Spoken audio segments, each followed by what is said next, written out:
Vivemos em uma sociedade profundamente influenciada pelo pós-modernismo.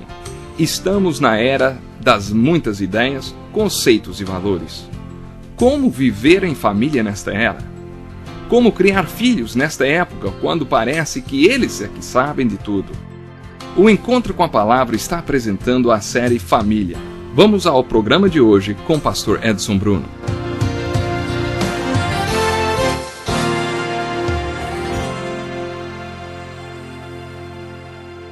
Estamos começando mais um Encontro com a Palavra. É uma bênção muito grande para toda a equipe do nosso programa, sua atenção nesses momentos que passamos juntos. Estamos estudando casamento e família à luz da Bíblia e gostaria de contar a vocês uma experiência. Um dos melhores psicólogos cristãos que conheço é Henry Brandt. Ele fez uma série de conferências alguns anos atrás.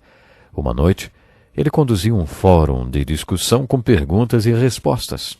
A maioria das pessoas que participou desse congresso era gente bem posicionada. Nunca vou me esquecer de uma senhora, aparentemente muito sofisticada, que se levantou e perguntou: "Doutor, o que o senhor acha do sexo?" Dr. Brandt respondeu: "Francamente, senhora, eu acho bom." Como era de se esperar, toda a plateia riu. Ele perguntou: "Por que vocês riram? Vocês acham que não deveríamos gostar? Ou, se gostamos, não devemos admitir isso?" Ele então falou sobre o conceito de santidade do sexo. Hoje continuaremos a falar sobre sexo, que é o quinto elo da unidade do casamento. O primeiro elo que estudamos foi o da comunicação, que é a ferramenta que mantém a unidade do casal. O elo que vem a seguir é o da compatibilidade, que, como já dissemos, é a evidência da unidade. Focalizamos bem de perto esse assunto. O elo do meio é a dinâmica da unidade, o amor ágape. E o que vem a seguir é o da compreensão, que, como já vimos, corresponde ao crescimento da unidade. Falamos sobre compreensão em 9 programas. Esse assunto é muito importante. No programa de hoje, ainda dentro do assunto compreensão, continuaremos a falar sobre sexo. Denominamos o elo do sexo como o elo da expressão da alegria da unidade. Como vimos no último programa, as Escrituras mostram que Deus planejou o sexo para a procriação. Isso parece ser óbvio e se encaixa no cenário do relato da criação no livro de Gênesis. O sexo é parte vital do plano de Deus para povoar a terra. Isso também se aplica ao mundo animal. Mas há muita coisa no relacionamento físico entre o homem e a mulher que vai além da simples copulação e coabitação existentes no mundo animal. Também já vimos nas Escrituras que o sexo, além de ter sido projetado para a procriação, também é uma forma de expressão. O plano de Deus, quando uniu um homem e uma mulher através do sexo, quando criou o macho e a fêmea, foi que eles se expressassem através do ato sexual. Se você estudar o mundo animal, vai observar que o homem e a mulher são os únicos seres que durante o ato sexual olham um para o outro. Talvez Deus esteja mostrando algo com isso, que o sexo é um veículo de expressão entre o casal. Neste estudo dos elos do casamento, já dissemos que o sexo deve ser uma expressão de alegria na comunicação, da compatibilidade, da compreensão e, é claro, do amor entre o casal. Se você perceber o propósito para o qual Deus planejou o sexo, verá que ele é um importante canal de expressão entre o casal. Ele é um veículo de expressão de tudo que forma a unidade do casal. A união física não é a unidade, ela é uma expressão da unidade do casal. No último programa também dissemos que Deus fez o sexo como fonte de prazer. Através de alguns textos bíblicos que veremos agora, fica bem claro que o sexo não foi feito só para a procriação, mas também para o prazer. Se não fosse assim, não teríamos o texto de Deuteronômio 24, versículo 5, que diz que quando um homem se casasse, deveria tirar 1 ano de férias para dedicar-se a proporcionar prazer à sua mulher e a fazê-la feliz. Não precisamos de 1 ano para fazer um bebê. Essas férias, então, têm mais a ver com prazer do que com procriação. A expressão lua de mel quer dizer mês de doçura. Pelo uso antológico da palavra, o casal não tinha um mês de lua de mel, tinha 1 ano inteiro de doçura. E isso é muito importante porque, sendo a lei de Deus, indica que o sexo não é apenas para a procriação. Temos também o texto de Hebreus 13, versículo 4, que diz que o leito conjugal deve ser conservado puro. Isso quer dizer que o casamento é sagrado. A mesma coisa é enfatizada em 1 Coríntios capítulo 7, que veremos mais de perto daqui a pouco. Através destes textos, vemos que Deus não criou o sexo só para a procriação. Ele o fez com uma expressão e para o prazer. Não é meu objetivo principal aqui combater a homossexualidade. Esse assunto não é problema seu até que um de seus filhos revele que é um homossexual. Isso faria uma grande diferença e mudaria toda a sua perspectiva a respeito do assunto. Uma coisa eu posso dizer: se um de meus filhos dissesse que era homossexual, eu lamentaria muito por ele. Primeiro, porque eu não acho que isso o faria feliz. É uma opção de vida que não traz felicidade, porque não foi planejada por Deus. E depois, porque não foi isso que Deus imaginou quando criou o sexo. Ele criou o sexo para a procriação, e a homossexualidade pode dar prazer e expressar muita coisa entre duas pessoas, mas não serve para a procriação. É por isso que você precisa ver que a procriação é um dos propósitos importantes do sexo. Já fizemos a seguinte pergunta várias vezes durante nosso estudo: de onde você está tirando os seus conceitos? Do seu meio cultural ou da Bíblia, hein? Fizemos esta pergunta quando falamos sobre a definição de papéis. Você se lembra? Qual é a definição do papel da mulher e da mãe, hein? Você pode obter essa definição daquilo que a sociedade fala ou da Bíblia, ou o que ela ensina, a Bíblia. De onde você está tirando os seus conceitos? De onde você está tirando suas informações sobre sexo? Já imaginou se for do mundo? A sociedade em que você vive tem um conceito sobre sexo para você, mas eu não acho que o conceito que você encontra no mundo possa ajudá-lo a ter um casamento feliz, nem uma família cristã. Então, de onde você deve tirar os conceitos sobre sexo? Será que é dos educadores? Da escola? Dos médicos? Há pouco tempo perguntei a um médico: você fala sobre sexo com seus pacientes?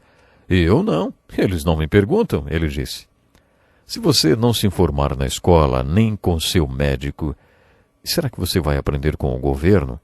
Bom, será que é obrigação do governo informar sobre sexo? Algumas pessoas dizem que é dever do lar. Então, quem informa as pessoas de casa que informam as outras? Bom, temos uma coisa séria aí, né? Será que onde vamos aprender? Um dos nossos pastores falou certa vez: as duas áreas mais importantes da vida de um homem são o trabalho e a vida sexual. Só que a igreja não fala nem de uma nem de outra área. Eu tenho pensado nisso ultimamente e cheguei a uma conclusão: se a igreja não informar, ninguém fará. Com quem você vai aprender sobre o papel do sexo no casamento e seu propósito se não for com a igreja, hein? Como já falei antes, o casamento é a ideia de Deus, documentada na Bíblia. O mesmo se aplica ao sexo. Quando lemos o Cântico dos Cânticos de Salomão, percebemos que Deus não foi omisso nessa área, e por isso acho que os pregadores e pastores também não devem ser. Vocês estão lembrados que eu disse que para um pastor poder pregar sobre o Cântico dos Cânticos, ele deveria ter cabelos brancos? Pois é. Eu tenho alguns cabelos brancos que me permitem falar uns 10 minutos sobre esse assunto, diz o pastor Dick. Acontece que me sinto uns 25 anos mais velhos do que realmente sou.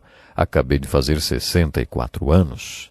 Essa é a idade do nosso professor, mais os 25 anos que acho que tenho totalizam 90 anos, o que me dá o direito de falar sobre sexo por mais de 10 minutos, então. E aí o nosso professor continua dizendo: antes de começarmos a ver alguns textos das Escrituras, deixe-me compartilhar uma experiência que tive no seminário. Uma vez estávamos reunidos em um auditório cheio de alunos para ouvirmos uma palestra sobre sexo que seria dada por um senhor de cabelos brancos, bem velhinho.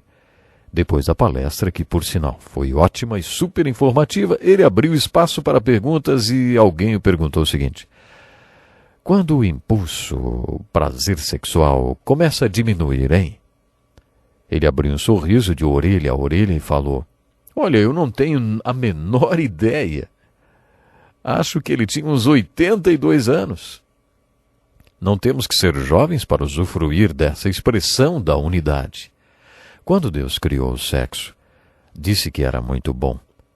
Dissemos que o sexo é bom por várias razões. E sei que você vai entender porque Deus disse que era muito bom.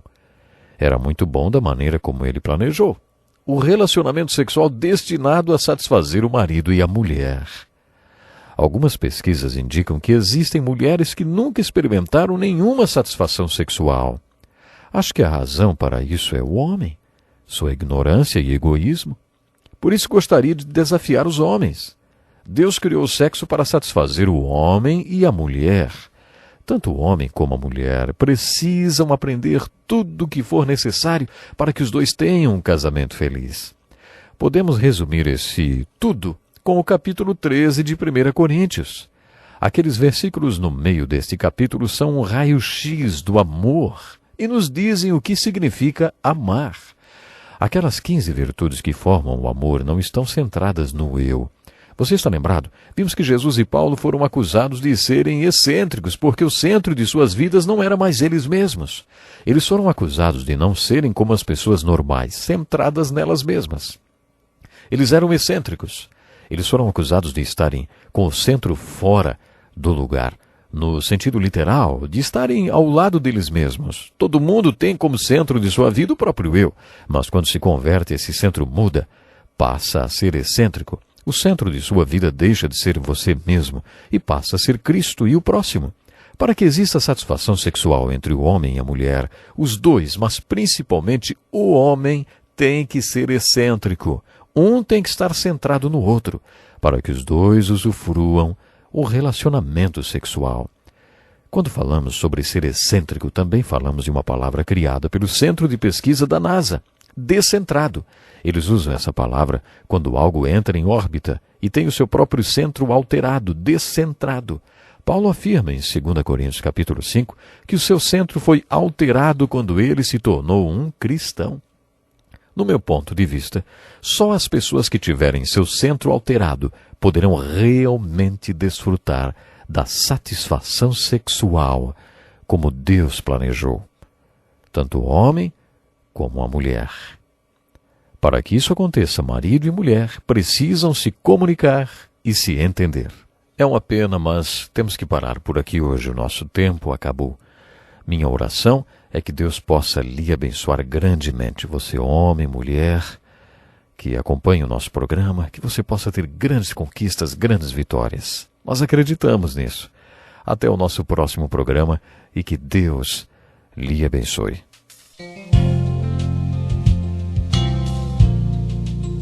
Que lição importantíssima.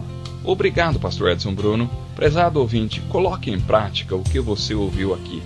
Sem dúvida, sua vida será grandemente abençoada. Este é um estudo escrito pelo Dr. Dick Woodward, na voz do pastor Edson Bruno.